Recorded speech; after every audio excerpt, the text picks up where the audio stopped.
El primero de ellos, pues, es exégesis bíblica.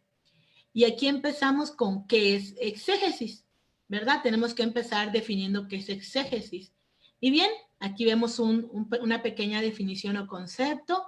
Exégesis, en un sentido general, pues requiere comprender un texto en su contexto histórico, literario, teológico y llevar su significado a términos actuales. Como bien menciona aquí esta cita o esta frase, es poder extraer lo que está diciéndonos el texto bíblico, ¿verdad? Porque estamos hablando de una exégesis bíblica, y ver cómo lo que el autor quiso decir, ¿verdad?, significa para nuestro tiempo actual o para la iglesia actual. Siempre y cuando respetamos, ¿verdad?, el contexto tanto histórico, literario y teológico del versículo que estamos, o de la sección o perícopa que estamos estudiando. Y bien, como aquí vemos esto, decimos que la exégesis como tal, pues no es una investigación pura, sino es un estudio que intenta eludir el texto, hacerlo hablar y mostrar lo que significa. Es decir, vamos a extraer lo que el texto quiere decir para nuestro ahora. Y un claro ejemplo de ellos, ¿verdad?, es remarcar la importancia de la exégesis bíblica. Voy a contarles brevemente una experiencia. Yo tengo una compañera de universidad, cuando estudié en la universidad, ella es adventista. Y estando yo en el seminario, una ocasión platicando con ella, me preguntó qué hacía, le comenté que estaba por acá y me dijo que yo estaba muy mal, que Pablo había dicho que las mujeres no tenemos, que no tenemos la libertad, ¿verdad?, o de enseñar. Las mujeres no debemos enseñar, sino debemos de callar en la congregación. Entonces, esa fue la respuesta de ella, que ella está casada con un pastor, pero ella no tiene ninguna función de enseñanza dentro del ministerio de su esposo. Entonces, es importante, ¿verdad?, como ministros, como líderes, que enseñamos la palabra, que podamos conocer las razones del por qué el autor bíblico mencionó eso. Y para eso nos sirve la exégesis, ¿verdad? La forma de cómo actualizamos el mensaje del texto bíblico a las realidades actuales. Y eso es algo muy importante para nuestro trabajo ministerial. En ese sentido, entonces, vamos a pasar a los pasos que presenta a este autor en cuanto a los pasos del proceso exegético. Y el primer paso de ellos, ¿verdad?, que nos va a mostrar es el de cuál es el contexto canónico. Y aquí, al hablar de contexto canónico, el autor nos va a hacer referencia a la lectura del pasaje, ¿verdad?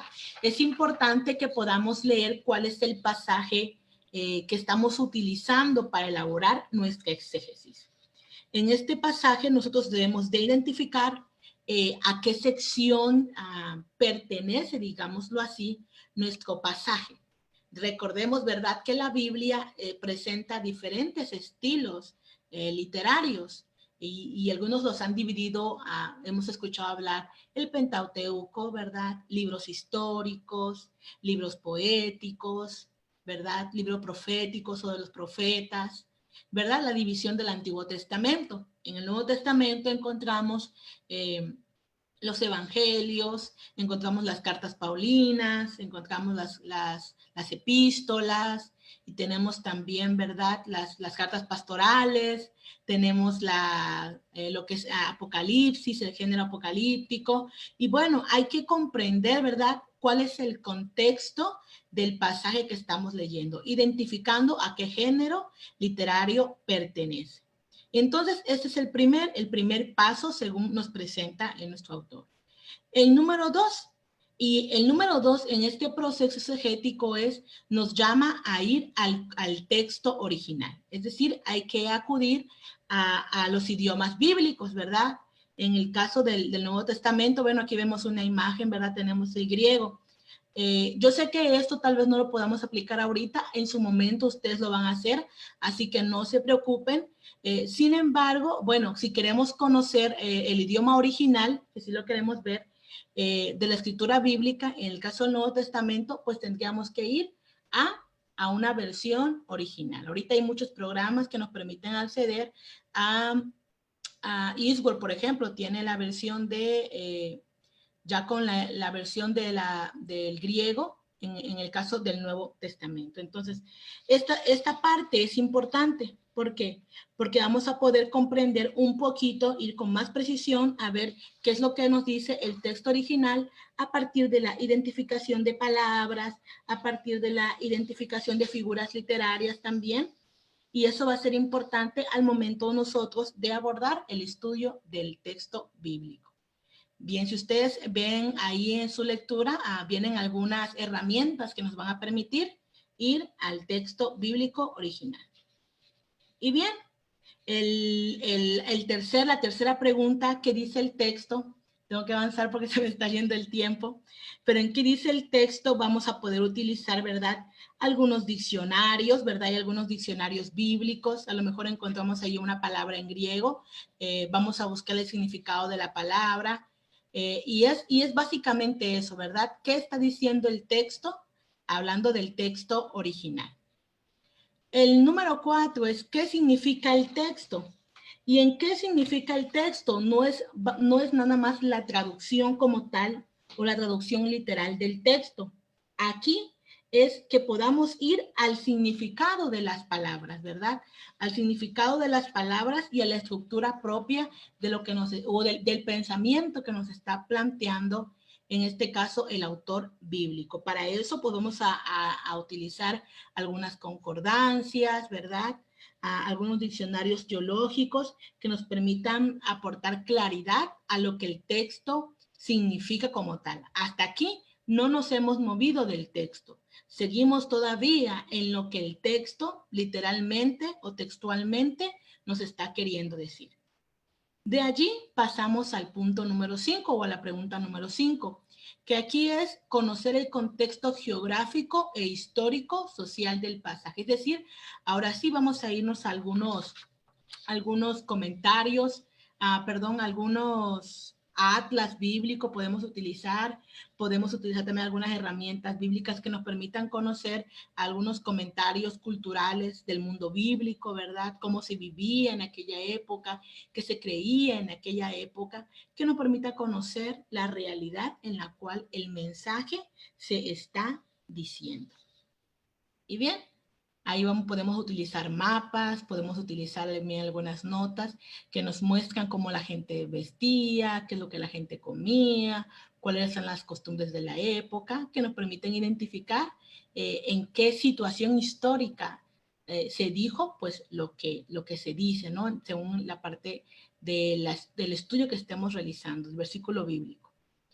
El número 6 o la pregunta número 6 es cómo entendieron este pasaje sus primeros lectores u oyentes.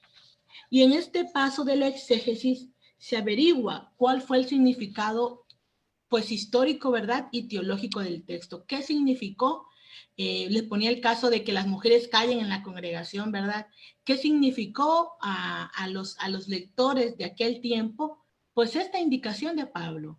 ¿Qué situación había en la iglesia que motivó a Pablo a decir eso? Bueno, aquí vemos cómo los primeros creyentes o lectores de la carta pues entendieron el mensaje. En este caso quedaba el ejemplo de Pablo.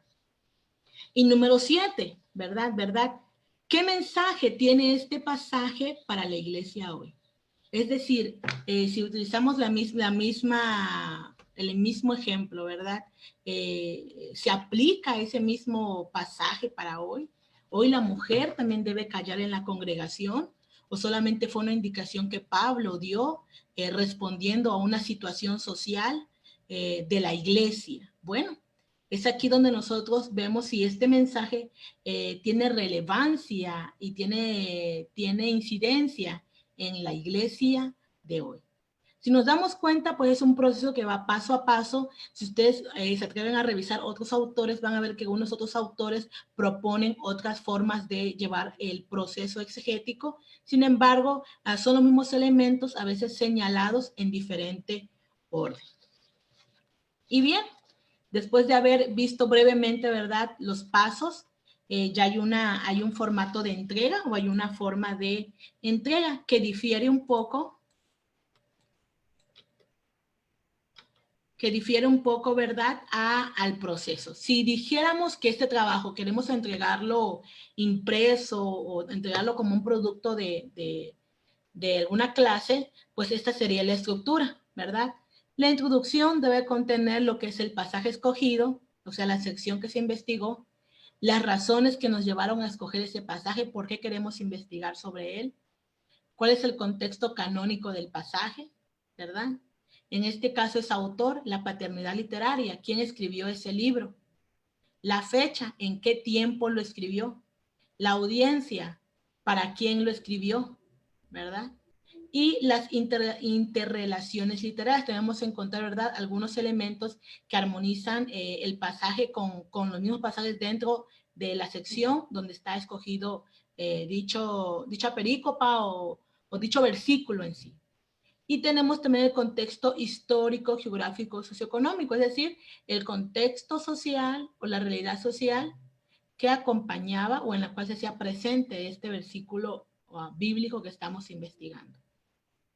El texto, bueno, ahí tenemos, ¿verdad?, la traducción del pasaje, las extensas explicaciones de problemas textuales, gramática, cuáles son las palabras importantes, si investigamos alguna palabra, si buscamos su significado, bueno, ahí debe de estar. Y la interpretación, el significado para los receptores originales, cómo se entendió en el allá y en el entonces, y las aplicaciones para los cristianos de hoy, cómo la entendemos ahora. Y obviamente, ¿verdad? Tuvimos que haber hecho un trabajo investigativo